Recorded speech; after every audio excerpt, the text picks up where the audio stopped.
우리 주 예수 그리스도의 사랑하는 회중 여러분, 마태는 우리에게 18절에서 예수 그리스도의 나심에 대하여 말씀하고 있습니다. 바로 이 첫 구절 18절은 우리가 읽은 하나님의 말씀, 성경 봉독한 이 말씀의 주제입니다. 주제는 뭐냐? 예수 그리스도의 탄생이죠. 탄생.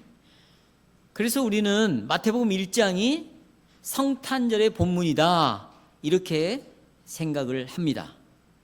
여러분, 그동안에 성탄절 때마다 성탄절에 맞는 설교를 여러분이 들어왔을 것입니다. 보통 성탄절에 맞는 말씀은 비천한 말 구유에 놓이신 어린아기 예수, 이런 말씀이죠. 또 비천한 목자들이 별을 따라서 예수님의 탄생을 기념하는 이런 내용, 또 하늘의 천사들의 이 어린아기에 대한 찬송, 그리고 동방박사들이 예수님을 방문하는 이런 내용들, 이런 것들은 다 이 성탄절과 어울리는 다 말씀들이라 여러분이 그렇게 생각을 할 것입니다. 그런데 오늘 우리가 읽었던 18절부터 25절까지의 내용을 한번 보십시오. 거기는 그런 내용이 나와 있지 않습니다.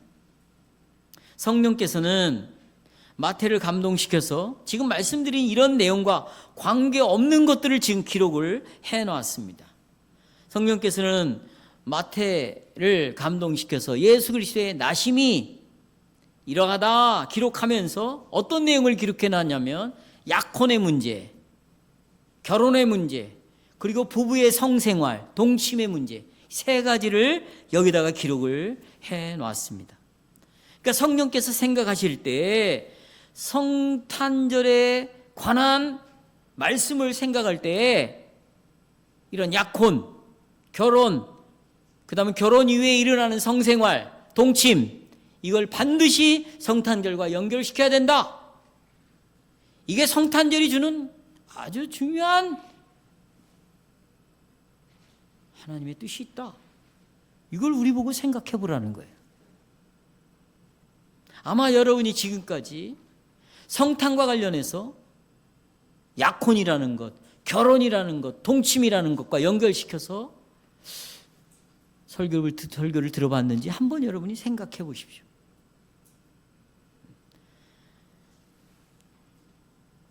오늘 우리가 예수 그리스도의 탄생의 중요한 의미들을 성경에서 배우려고 한다면 이런 약혼과 혼인, 부부의 동침에 대해서 말씀하신 것도 분명히 배우고 깨달아야 된다는 것입니다.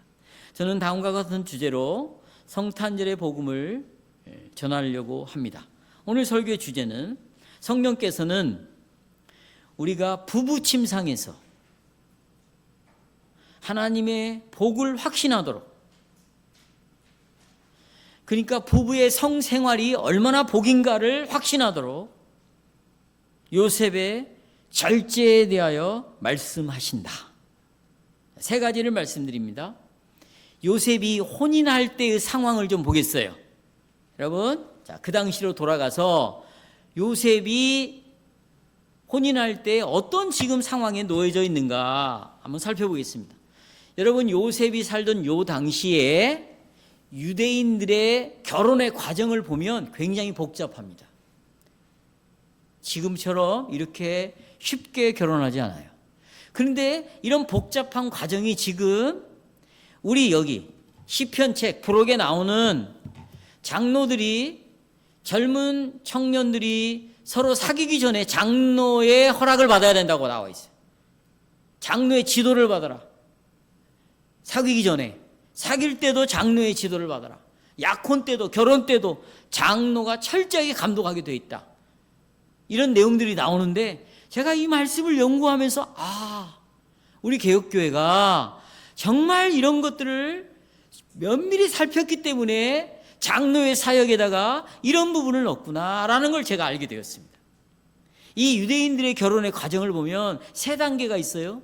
처음에는 구혼, 그 다음에 약혼, 그 다음에 혼인, 결혼 이런 세 단계가 있습니다.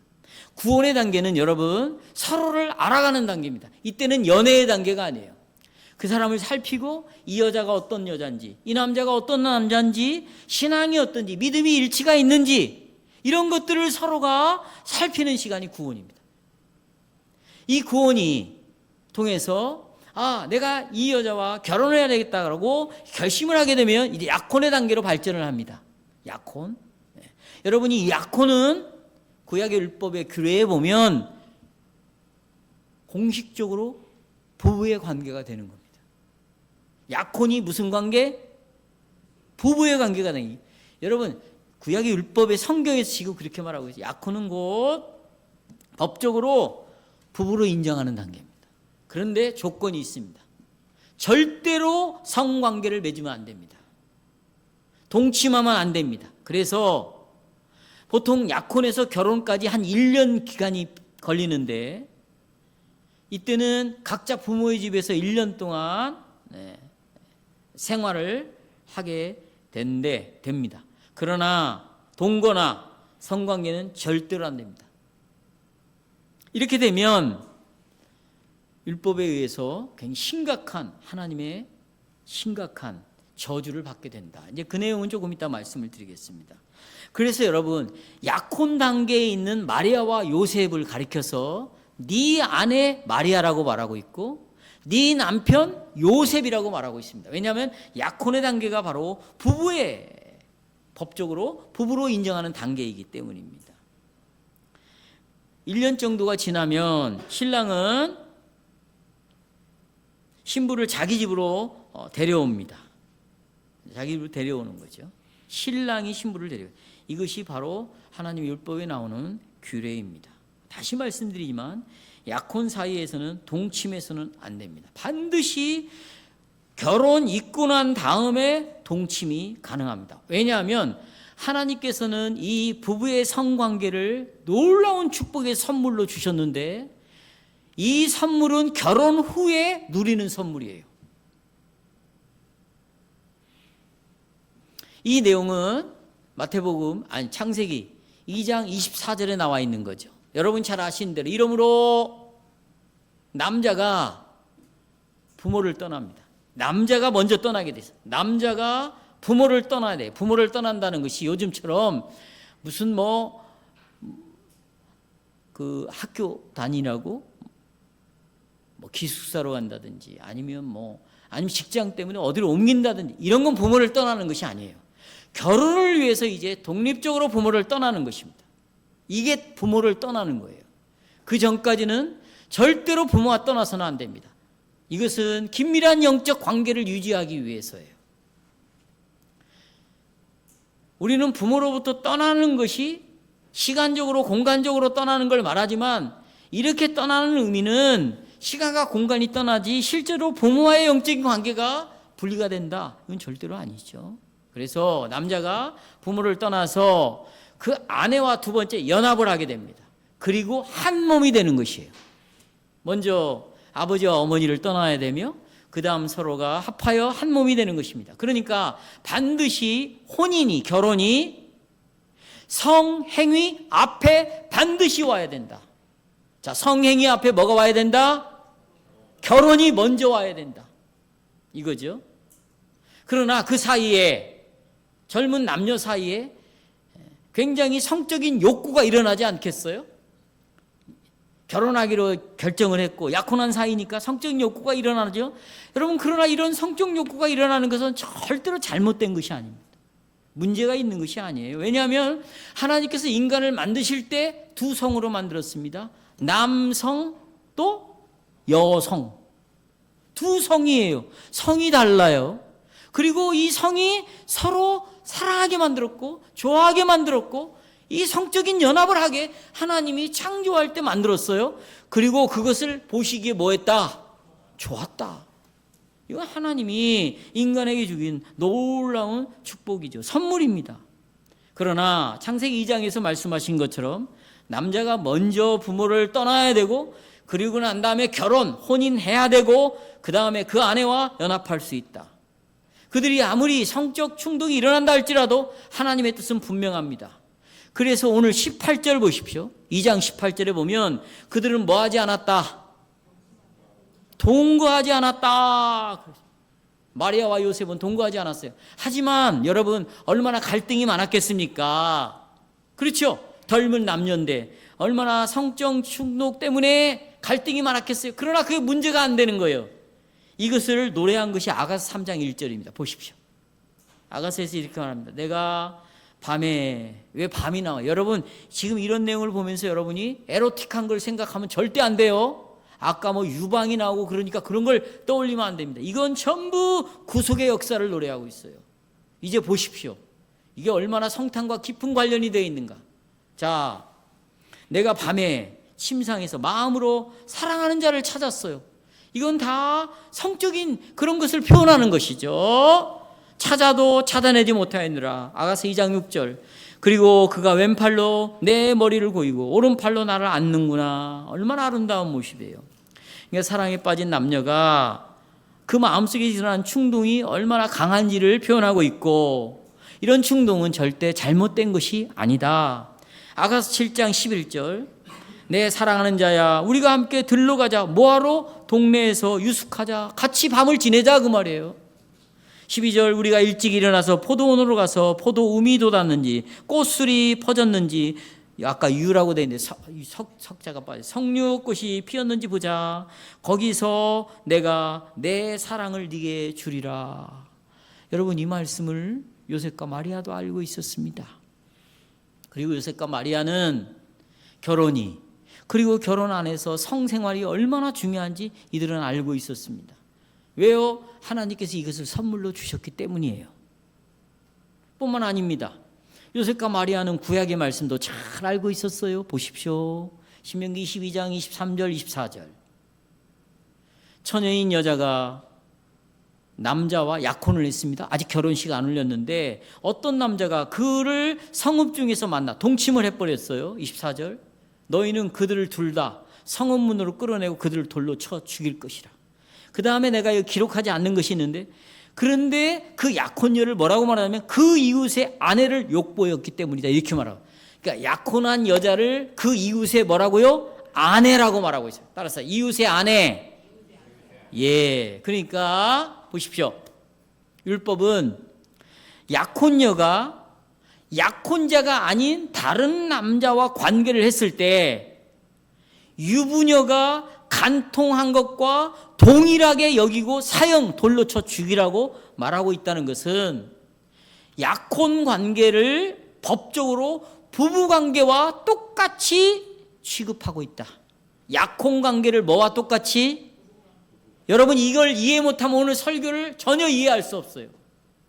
자, 약혼한 관계는 법적으로 부부한 관계와 동일하다. 그러니까 약혼녀가 다른 남자하고 성적인 관계를 맺었을 때는 이웃집 아내를 건드렸기 때문에 돌로 쳐 죽이라는 거예요. 이해하겠어요? 그러니까 약혼녀는 이웃집 아내가 되는 것이에요. 부부관계가 똑같은 거죠.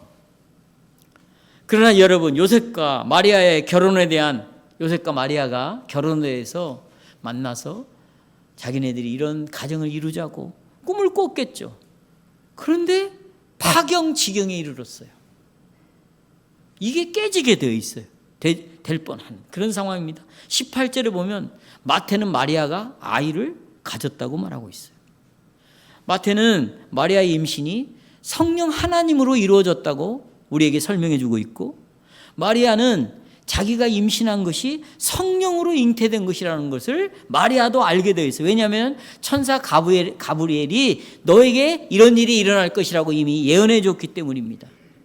그러나 이렇게 임신한 마리아나 그리고 그와 약혼한 요셉에게는 정말 큰 문제가 아닐 수 없어요.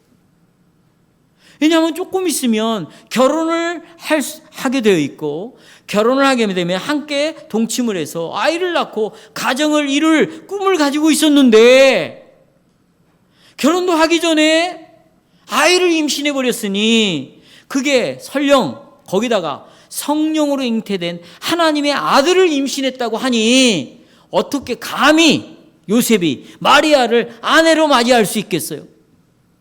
그래서 조용히 끊으려고 했어요. 이 관계를, 마리아와의 관계를 끝내려고 했다, 그 말이에요.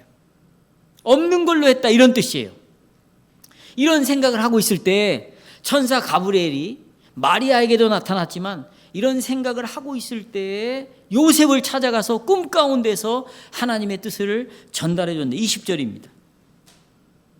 가브리엘은 요셉에게 이렇게 말합니다. 네 아내 마리아 데려오기를 무서워하지 말라. 그에게 잉태된 자는 성령으로 된 것이라. 그리고 21절에 이름까지 알려줘요. 이 아기의 이름은 뭐라고? 예수라고 하라고. 왜냐하면 그가 자기 백성을 죄에서 건져낼 것이기 때문입니다.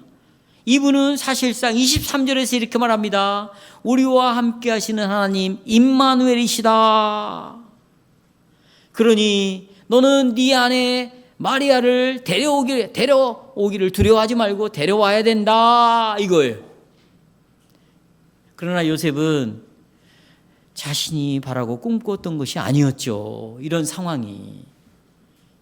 다시 말하면 마리아가 임신을 했어요. 그런데 임신한 아이가 앞으로 남편이 될 요셉의 아버지가 아니에요. 요셉이 자기 아들이 아니고 자기 아기가 아닙니다. 그래서 천사가 이런 말을 해준 거죠. 그러나 자 보세요. 천사가 네 아내 데려오기를 두려워하지 마라. 이 지금 임신한 이분은 하나님의 아들이시다, 예수다, 임마누엘이다. 그러니 네 아내를 데려와라 해서 데려오는 것보다 더 중요한 의미가 있어. 그것 때문에도 데려와야 되지만 그것보다 더 중요한 의미가 있다.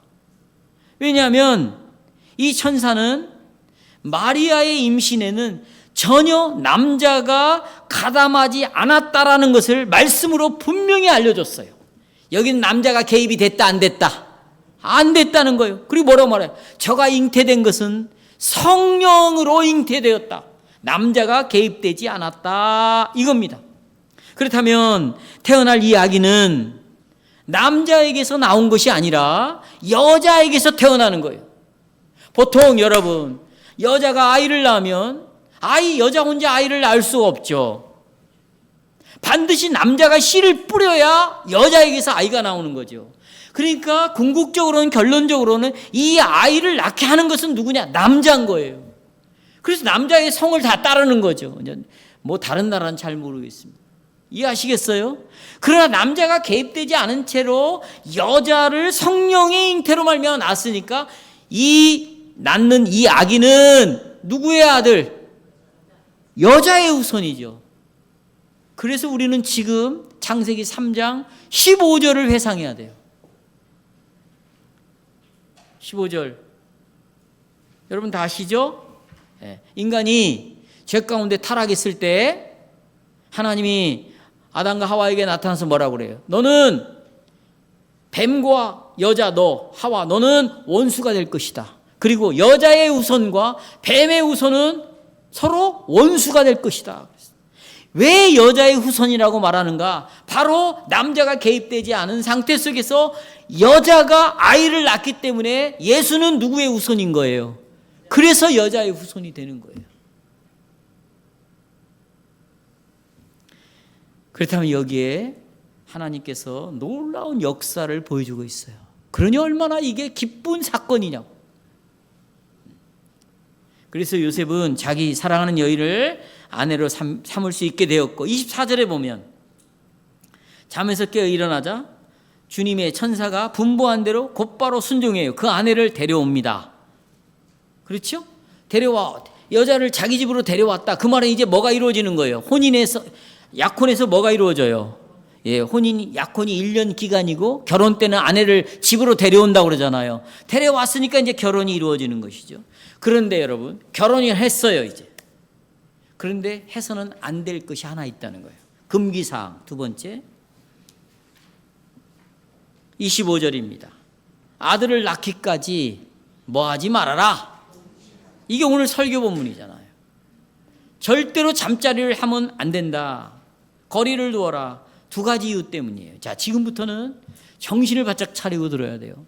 자, 두 가지 이유 때문이에요. 첫째는 여러분이 잘 이해하셨으면 좋겠어요.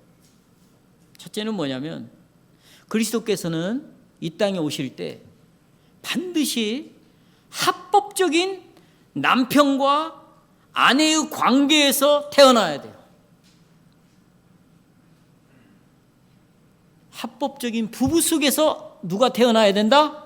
예수님이 태어나야 돼. 그래야 이 아들이 다윗의 후손이 될 수 있어요.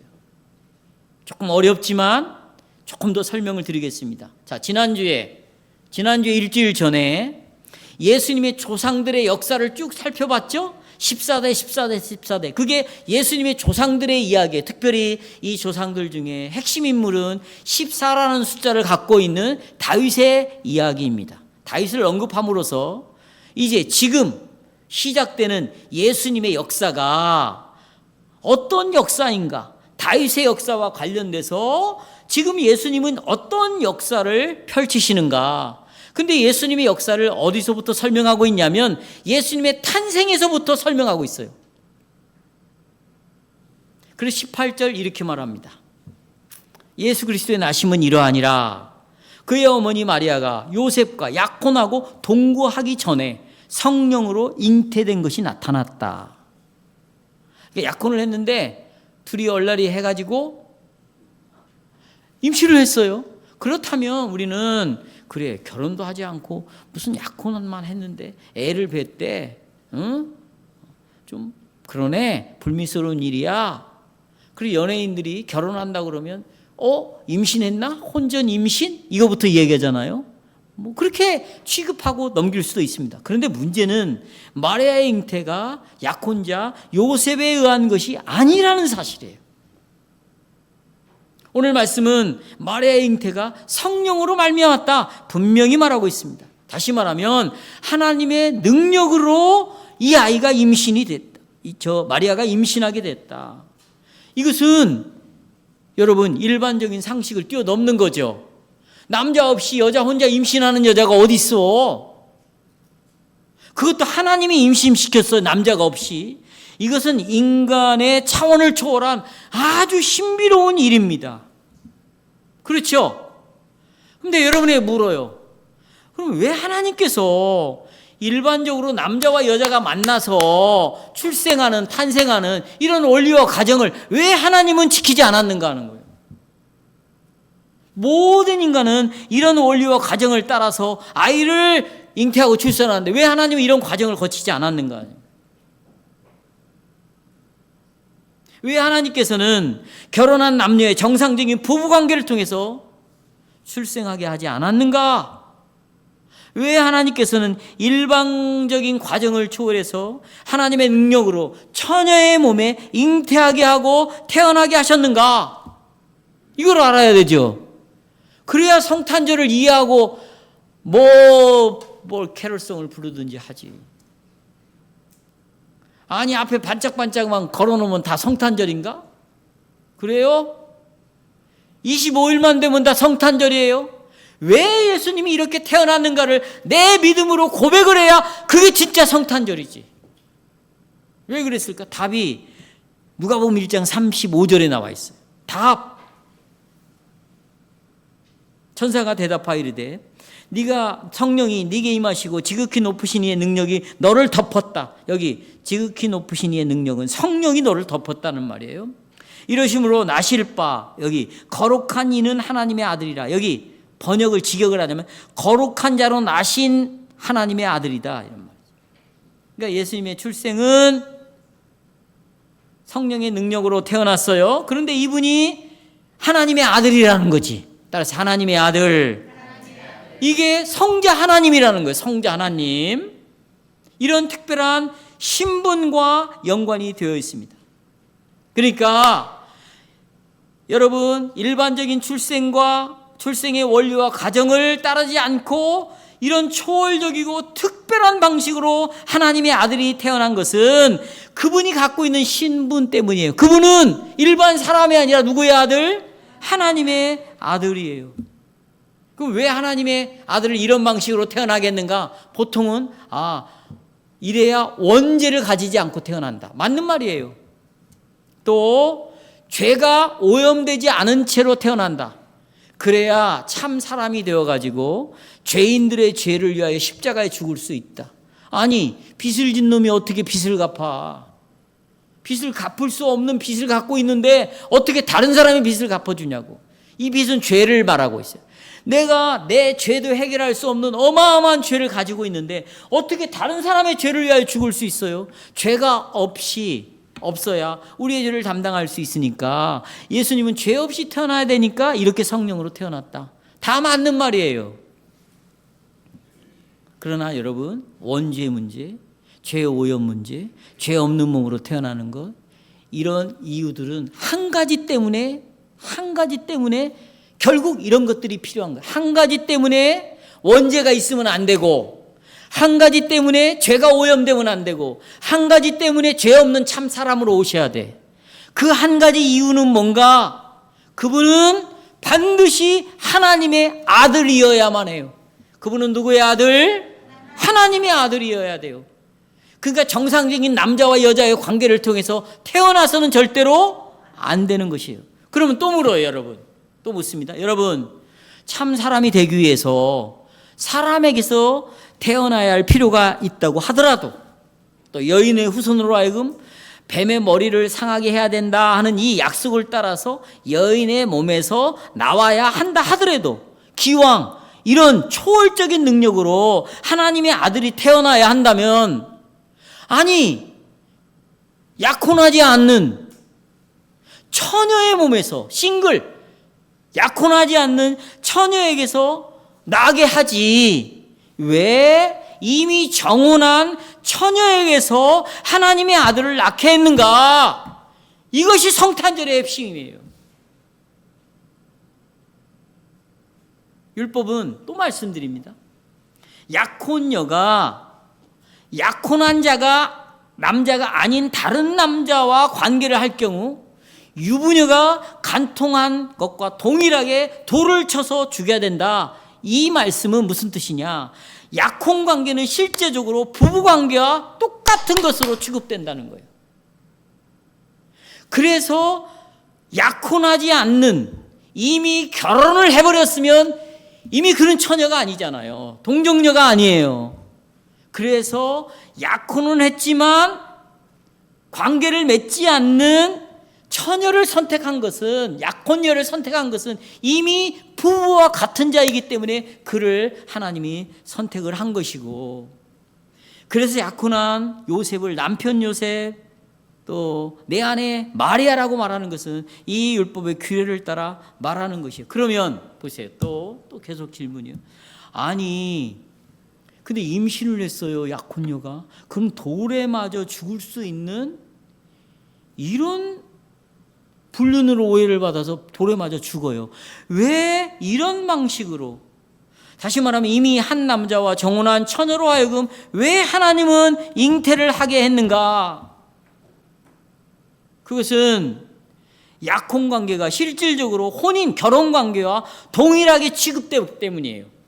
말하자면 약혼한 상태에서 아이가 태어나는 것은 남편과 아내 사이에서 합법적으로 태어난 것으로 인정을 받는 거예요.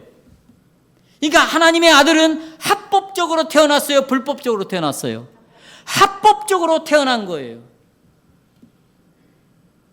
하나님께서 처녀인 약혼녀의 몸을 통해서 출생하게 하신 것은 예수님으로 하여금 요셉과 마리아의 합법적인 자식이다, 이런 신분을 얻는 거예요. 이건 너무나 중요해요. 만약에 이러지 않으면 예수님은 우리를 구원할 자격이 없는 사람이에요. 왜 그러면 이런 합법적인 부부에게서만 태어나야 되는가? 왜 이것이 필요한가? 이거죠? 이 이유는, 그리스도는, 잘 들어보세요. 왜 합법적인 부부에게서 태어나는가? 그리스도는 반드시 다윗의 후손으로만 와야 돼요. 그렇지 않으면 우리의 구원자가 될 수 없어요. 왜냐하면 이미 구약의 39권을 통하여 이 이야기를 계속 하나님이 언약으로 약속을 주셨어요. 그래서 마태복음 1장에 이 족보가 14대 다윗을 중심에 세운 거예요. 왜? 하나님의 아들 성자 하나님은 반드시 육신의 몸을 입고 올 때는 반드시 다윗의 후손으로만 와야 합법적인 메시아가 될 수 있어요. 구원자로서 자격을 갖게 되는 거예요. 왜 다윗의 후손으로 와야 될까요? 그래야, 보세요, 여기 집중하세요. 하나님께서 다윗에게 주신 영원한 왕의 역할을 그 후손을 통하여 계속 이어가야만 해요. 그래서 예수님은 이 땅에 만왕의 왕으로 오신 거예요. 이 땅에 뭘로 오셨어요? 그것은 합법적으로 왕이 돼야 돼요. 그것은 다윗의 후손이 돼야 되고 다윗의 왕권을 이어가야 돼요. 그러니까 보세요. 예수님이 나를 구원했어. 여기 봐요. 나를 구원했어. 나는 천국가. 예수님은 나의 구세주야. 나는 예수님 때문에 죄사함을 받았어. 이렇게 왕을 빼버리고 예수님의 구원만 믿는 것은 복음을 아주 잘못 이해하고 있는 거예요. 이러니까 사는 것이 자기 마음대로 사는 거예요. 이러니까 자기가 왕이 되어가지고 자기의 인생을 끌고 가는 거예요. 이건 구원이라고 볼 수가 없는 거예요. 예수님은 합법적으로 부부 속에서 와야, 그것도 다윗의 혈통을 따라 와야 우리의 왕이 될 수 있어요. 왜 그러면 그분이 왕으로 오셔야 되는가 보세요. 여러분, 원래 세상을 창조하실 때는 하나님이 왕이셨어요. 그분이 통치자예요. 그런데 그 왕이 하나님 대신에 대리 왕을 세웠습니다. 그게 아담이에요. 아담은 하나님의 뜻을 잘 이어받아서 이 피조물들을 다스려라 명령을 받았습니다. 그런데 대리왕이 하나님을 반역하고 참 하나님 왕을 대적하고 잘못된 왕을 선택했어요. 그게 마귀입니다. 마귀는 어둠의 왕이에요. 하나님은 빛의 왕인 거예요. 그래서 모든 인간이 아담이 타락한 이후에 모두가 다 어둠의 왕의 백성들이 된 거예요. 한 사람도 빠짐없이. 그런데 빛의 왕으로 하나님이 하나님의 아들을 보낸 거예요. 그래서 멸망, 사망의 왕인, 사단의 백성인 인간들 중에 선택받은 자들을 보세요. 예수 그리스도의 왕 안으로 구원을 시켜내는 거예요. 이쪽 왕을 거부하고 예수 그리스도 생명의 왕, 나를 살리는 왕으로 이쪽으로 옮기는 거예요. 이걸 뭐라고 말하는가? 회개라고 말하는 거예요. 회개는 무슨 내 윤리적 도덕적인 몇 가지 죄들만을 말하는 거잖아요. 근본적으로 난 지금까지 태어날 때부터 잘못된 왕 밑에서 사망이 왕 노릇하게 했다. 하나님을 대적했다. 나는 이제 이 왕 밑에 있다는 죽는구나. 그러니 나의 구원의 왕으로 와야 되겠다. 그러니 예수님은 반드시 뭘로 와야 돼? 왕으로 와야 돼. 그러려면 다윗의 후손으로 와야 되고 다윗의 왕권을 이어받아야 돼요. 그래서 20절 보세요. 중요합니다. 정신 똑바로 차리고 보세요. 이 일을 생각할 때 주의 사자가 현몽하여 이르되 이렇게 말합니다. 다윗의 자손 뭐라고? 그냥 빨간 줄, 파란 줄, 동그라미 막 쳐. 다 떨어지도록. 그래서 요셉은 다윗의 자손이 된 거고, 그리고 네 아내 마리아가 잉태한 것은 여기 그에게 잉태된 자는 성령으로 된 것이라. 그래서 제가 여기 성령으로 된 것이라는 걸 풀어놨어요. 여러분 여기 보세요. 핸드아웃 보세요. 있죠? 여기 잉태, 나셨다라는 건 문법적으로 세 가지예요. 부정과거, 신적 수동태, 분사가 들어있어요. 여러분 헬라어의 동사가 부정과거다 이 말은요, 보세요. 부정과거다 이 말은 과거에 여러 번 일어나는 게 아니야. 과거에 딱 한 번 일어난 사건을 부정과거라고. 이것은 반복할 수가 없어요. 역사 속에서 이미 한 번 일어남으로 끝내버렸어. 그런데 성령으로 하나님의 아들을 잉태한 것이 부정각으로 되어 있다면 이미 과거에 성령께서 딱 한 번 아들을 마리아의 몸에서 잉태케 하는 것으로 끝냈어. 이것은 여러분 더 이상 반복될 수 있다 없다? 없어요. 그리고요, 이것은요, 봐요, 미래에 일어날 일이 아니야. 이미 과거에 하나님이 그렇게 정해놓으셨어. 그래서 구약에 이미 예언을 해놓은 거예요. 그리고 이것은 이렇게 성령으로 잉태된 사건은 계속해서 지금 나에게 효력을 발휘해. 여러분, 감기약을 먹으면 감기약이 계속 12시간 간다고 그러잖아요. 그렇죠? 그런 것처럼 이 성령으로 잉태된 이 사건은 과거에 일어난 결정적 한 번으로 일어난 사건인데, 이 성령으로 잉태된 어린아이의 예수는 계속해서 우리 안에서 역사를 하는 거예요. 지금도. 그래서 지금도 우리가 성탄절을 기념하는 거예요. 여러분, 그럼 이런 부정과학으로 쓰여진 동사가 뭐가 있을까? 많아요. 보세요. 내가 의롭게 되었다. 이게 부정과거예요. 이것은 여러분 이미 과거에 하나님의 법정에서 나를 의롭다고 하나님이 판결을 내렸어요. 이건 번복이 안 되는 거예요. 그런데 의롭게 된 이 사건이 과거에 일어난 일이지만 지금도 계속 영향을 미친다, 안 미친다? 미친다. 또 내가 예수와 함께 죽었다, 살아났다, 하늘에 안침바 되었다, 내가 구속받았다. 이게 지금 다 부정과거예요. 이것은 하나님의 절대적인 뜻이다. 변하지 않는 뜻이다. 이것은 분명한 것이다. 이걸 나타내기 위하여 부정과거라는 단어를 다 쓰는 거예요. 아멘. 수동태예요.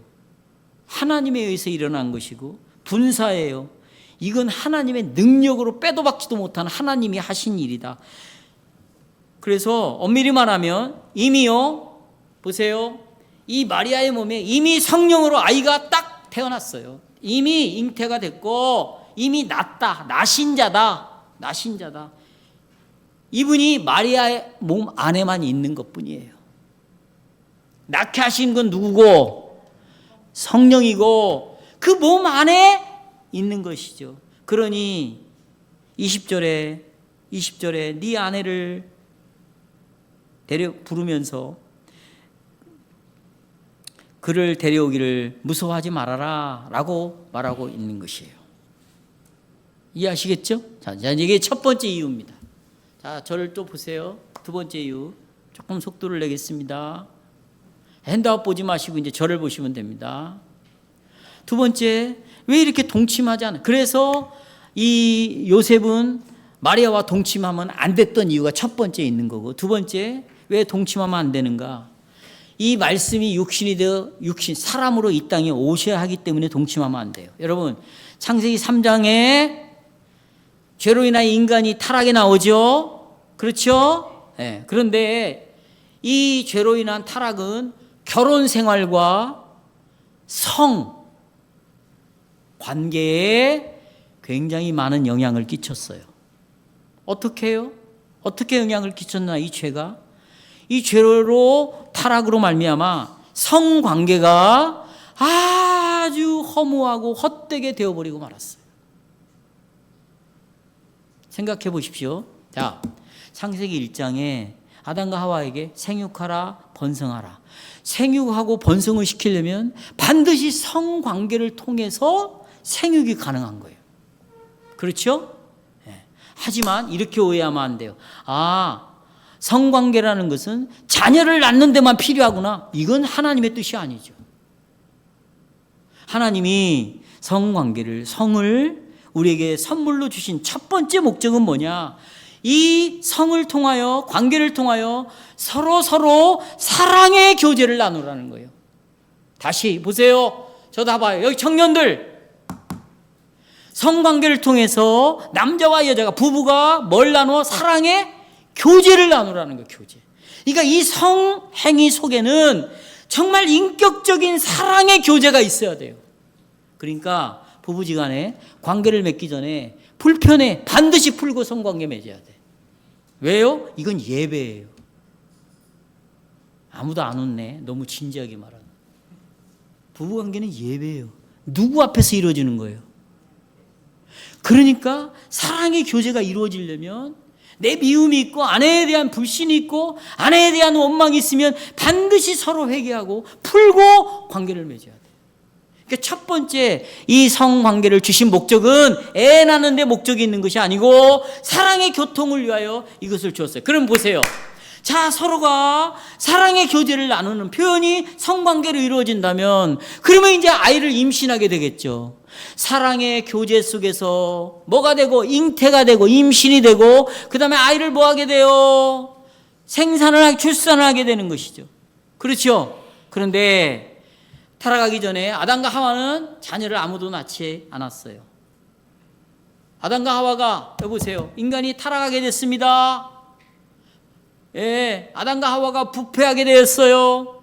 아담과 하와가 부패하니까 전인격적으로 오염이 되고 그렇죠. 그래서 벨직 신앙고백서 15항에 보면 심지어 갓 태어난 유아라 할지라도 이미 어머니 뱃속에서부터 오염되어 있다 죄로 이렇게 말하고 있고 여러분이 아시는 대로 창세기 4장 1절에 아담과 하와가 타락한 뒤에 처음으로 동침을 했어요. 그래서 잉태했어요. 자식을 낳았어요. 그게 가인이에요. 근데 이놈이 자라가지고 사람을 죽이네. 그러니까 부패한 부모 속에 부패한 자녀가 나오는 것이고 그 다음에 아벨 이름을 공허하다 헛되다. 왜? 이 가인이나 아벨은요 뱀의 후손을 이길 수가 없어요. 뱀과 싸워 이길 수가 없어요. 이미 오염된 자로 나오니까 죄인으로 탄생하니까 이길 수가 없어. 심지어는 노아라 할지라도 이 사단을 이겨낼 수가 없는 것이죠. 곧바로 그 후손들이 어떻게 돼? 바벨탑 쌓잖아요. 이스라엘 백성들 아무리 구원을 시켜도 은혜를 베풀어도 또 죄를 짓고 그가 모든 인간이 태어난다는 건 공허한 거예요. 그래서 돌트신경 3, 4장에 2조에 보면 타락한 부모로부터 타락한 자녀가 나온다. 그래서 다윗이 시편 51편에서 내가 죄악 중에 잉태되고 태어났다고 말하잖아요. 성도 여러분 보십시오. 정말 결혼을 했어요. 남편과 아내가 동침을 해서 아이를 낳는 것, 성관계를 맺는 것 너무나 아름다운 일이에요. 그러나 출산한 아기가 반드시 죄인으로 태어나는 거예요. 왜냐하면 부패한 죄인인 부모 속에서 부패한 자녀가 태어날 수밖에 없어요. 그리고 잉태와 출산은 죄에 대한 하나님의 진노가 이글이글거리는 또 다른 죄인을 낳는 행위밖에 안 되는 거예요. 그리스도의 사랑하는 형제자매 여러분, 아까 제가 말씀드렸습니다. 그렇습니다. 성은 하나님께서 보시고 매우 좋았다. 성관계는 좋은 것이다. 축복이다. 아름다운 선물이라고 말했어요. 그러나 인간이 타락해서 단 한 명도 거룩한 아이를 낳을 수가 없어요. 우리는 하나님의 공의를 만족시킬 수 있는 의로운 아이가 지금 필요한 거예요. 그러나 성행위 없이는 하나님의 공의를 만족시킬 수 있는 의로운 사람이 출세할 수가 없는데 우리는 다 죄인이기 때문에 의로운 아이를 낳는 인간은 아무도 없다. 이것이 인간이 가지고 있는 비참함이에요. 성탄절날 이걸 알아야 되는 거예요. 그런데 여러분, 여기서 끝난다면 복음이 아니지. 설교가 아니지 이건. 근데 여기에 이 비참함 속에 하나님의 자비하심이 나타났어요. 어떻게? 인간을 가담시키지 않고 결혼하지 않고 그래서 성행위가 없이 지극히 높으신 이의 능력, 성령의 능력으로 마리아를 덮어버려가지고 임신을 시키고 출산을 하게 하셨어요. 그래서 말씀이 육신이 되어 이 땅에 오셨어요. 그래서 마리아가 아이를 낳았어요. 그런데 그 아이를 낳을 때까지 요셉아 절대로 동침해서는 된다 안 된다. 이유가 뭐예요? 이유는 이 예수의 기원이 탄생이 이 세상에서부터 기원되었다. 남자가 개입함으로 이 아들이 나왔다. 이것을 완전히 어떻게 끊기 위하여 단절시키기 위하여 이 아이는 오직 하나님으로부터 태어난 아들이다. 성령으로부터 태어난 아들이다. 그래서 이 아이가 태어났을 때 이름을 예수라 하라. 왜 우리의 구세주라 하라 말했을까요? 이유는 이 아이는 타락하지 않았어요. 죄 가운데 잉태하지 않았어요.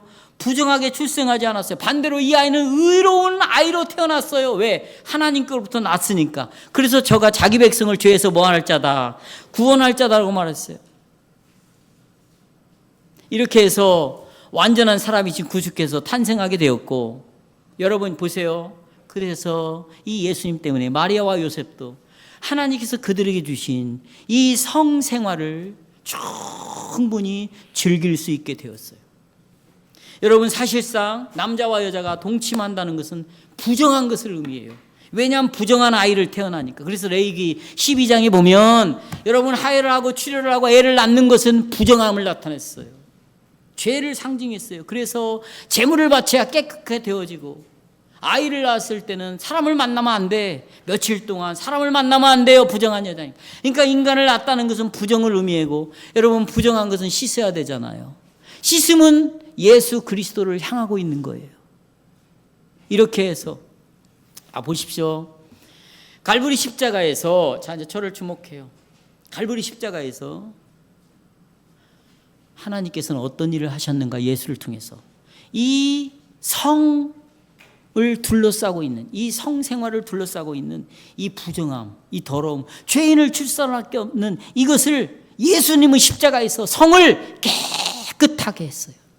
성에 관련된 모든 죄를 제거해 버렸어요. 분명히 죄인이 아이를 낳으면 죄인인 후손을 생산하게 돼요. 그래서 우리 어린아이가 유아 세례를 받을 때 부모는 이렇게 고백합니다. 우리 자녀들은 죄 가운데 잉태되었다. 죄인으로 출생했다. 유아 세례 때 우리가 그렇게 고백하죠. 그러나 자녀를 출산한 것이 더 이상 죄를 잉태하고 죄를 출생하는 것이 아니에요. 하나님의 진노를 받는 게 아니에요. 왜냐하면 예수님이 십자가에서 동침함으로 생기는 이 죄의 저주를 예수님이 십자가에서 제거해버렸기 때문입니다. 할렐루야. 이것이 바로 오늘 젊은 남녀가 혼인과 결혼 생활을 간절히 기대해야 되는 이유가 여기 있어요. 사랑하기 때문에 빨리 결혼하고 싶다. 이건 지랄을 떠는 거야. 죄송해요. 막말을 써서. 이건 다 뭐라고요? 그러니까 다 헤어지는 거고, 그러니까 일생을 불행하게 사는 거야. 이 혼인을, 이 결혼을, 이 성생활을 정말 거룩하게 만들고 깨끗하게 만들고 하나님의 축복으로 만든 것이 십자가의 사건이에요. 그러니까 우리는 이 결혼을 사모하는 거예요. 그래서 결혼 생활을 사모하는 것이에요.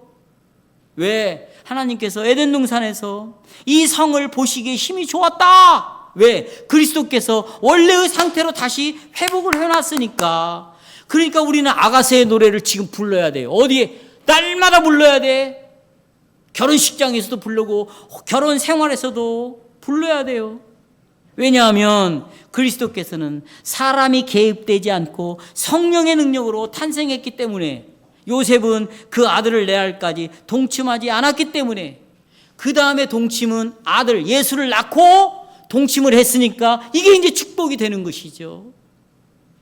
성도 여러분, 조금만 더 들으세요. 우리의 성생활은, 지금 우리의 현재 성생활은 너무나 많은 죄에 의해서 손상이 되었습니다. 우리들의 성의 접근 방식은 정말 진심으로 이 여자를 사랑하고 이 남자를 사랑하고 사랑의 교제, 그 사랑은 예수 그리스도의 사랑이죠. 그럴 수 없는 자에게 어떻게 이 사랑의 교제를 할 수 있어요? 정말 이 사랑으로 자신을 주는 것이기보다는 성적인 목마름, 성적인 이 허기짐을 채우려고 상대방에게 일방적으로 요구하는 것이 되어버리고 말았습니다. 젊은 남녀들은 자기 육신의 정욕에 불타가지고 하나님을 감히 하나님께 이 성 문제를 가지고, 이 성관계를 가지고 하나님께 나가지를 않아요. 나간다면 결혼 후에 성이 이루어져야 되는데 나가지 않으니까 하나님을 제거해버리니까 지그들이 좋아서 성관계를 맺는 거예요. 이건 저주예요. 이렇게 낳는 자식도 반드시 회개해야 될 자식이에요. 이런 사랑이라는 거짓의 이름으로 성욕에 불타서 성적인 대상으로 그렇게 생각하는 이런 시대가 되어버리고 말았어요. 그러나 사랑하는 형제자매 여러분, 주의 복음이 여기 있어요. 인간의 동침함이 없이, 인간의 개입이 없이 하나님께서 구세주를 이 세상에 보내셨어요. 이 구세주께서는 하나님의 진노를 다 거두게 하고 심지어는 성에 대한 죄까지도 용서를 해 주셨어요. 여기에 그래서 하나님께서는 신자인 여러분과 저에게, 청년들에게 네 몸을 깨끗이 하라, 네 몸을 구별되게 하라, 함부로 몸뚱아리를 놀리지 말아라, 결혼 전에는 절대로 성관계를 해서는 된다, 안 된다, 안 된다. 요즘은 그래요. 이미 결혼 전에 아기 나오면 그게 혼수물이래요.